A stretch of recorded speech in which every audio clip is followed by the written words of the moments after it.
What if the most recited text on the entire planet wasn't just, a prayer, but an actual conversation? Today, we're going to unpack Surah Al-Fatiha, the very first chapter of the Qur'an. And you'll see it's set up as this incredibly profound, personal dialogue between a person and God. And when I say most recited, what does that even mean? Well, take a look at this number, 17. For a practicing Muslim, 17 is the absolute minimum number of times they'll recite this really short 7-verse chapter. And that's every single day. I mean, just think about that for a second. That level of repetition tells you just how central this chapter is. You can often tell how important something is just by its nicknames, and this chapter has a ton of them. It's called the opening, obviously, or Al-Fatiha, but also the mother of the book, the 7 oft-repeated verses, and even the cure or the prayer itself. Each one of these names peels back another layer, showing you a different side of its purpose and its power. And that brings us right back to the core idea of this whole explainer. Think about it.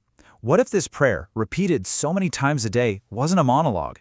What if it was actually a direct, back-and-forth conversation with God? Like a real dialogue where every single thing you say gets an immediate response?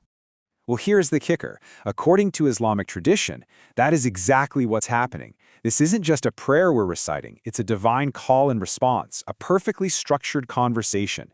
So, where does this idea come from? It's based on a really special teaching called a Hadith Qudsi, where the Prophet Muhammad conveys God's own words. And in this teaching, God says, "I have divided the prayer between myself and my servant into 2 halves. One half is for him, and the other half is for us, the worshipper." This single idea, this is the key that unlocks this whole conversation. All right, so let's jump into that first half and see how this whole thing works. This part of the conversation is all about the servant, the person praying, acknowledging, and praising God. It's kind of like setting the stage before you make your big ask. Okay, so the conversation begins. The servant starts with the very first line.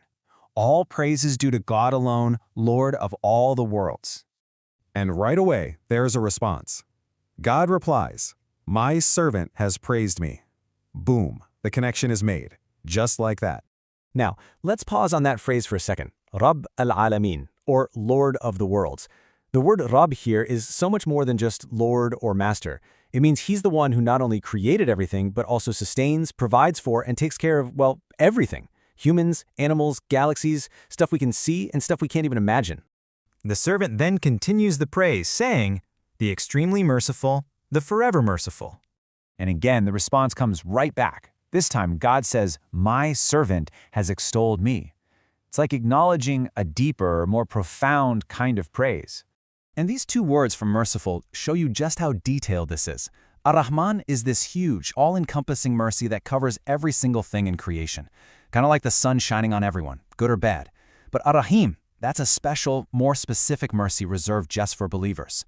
It's this beautiful difference between a universal grace and a more personal, intimate one. So to wrap up this first section of praise, the servant says, "Master of the day of judgment." And you can feel the shift, right? It moves from mercy to acknowledging God's ultimate authority and justice. And God's final response for this first half is, "My servant has glorified me." So there it is. The praise part of the conversation is done. The servant has now fully established who it is they're talking to.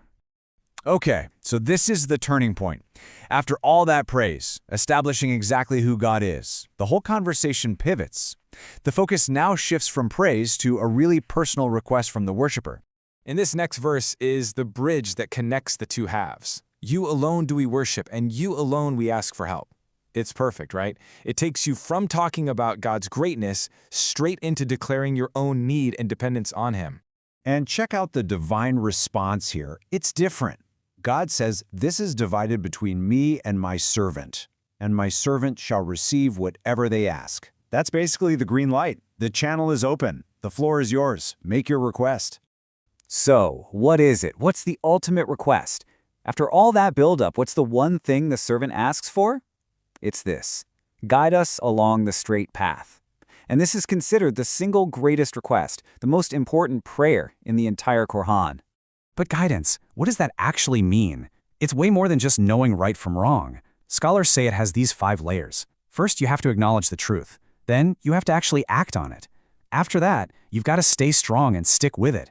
Then, you're meant to call others to it. And finally, you have to be resilient when you face opposition. It's not just a request, it's a whole life plan. And the prayer makes it even clearer by telling you what the straight path isn't.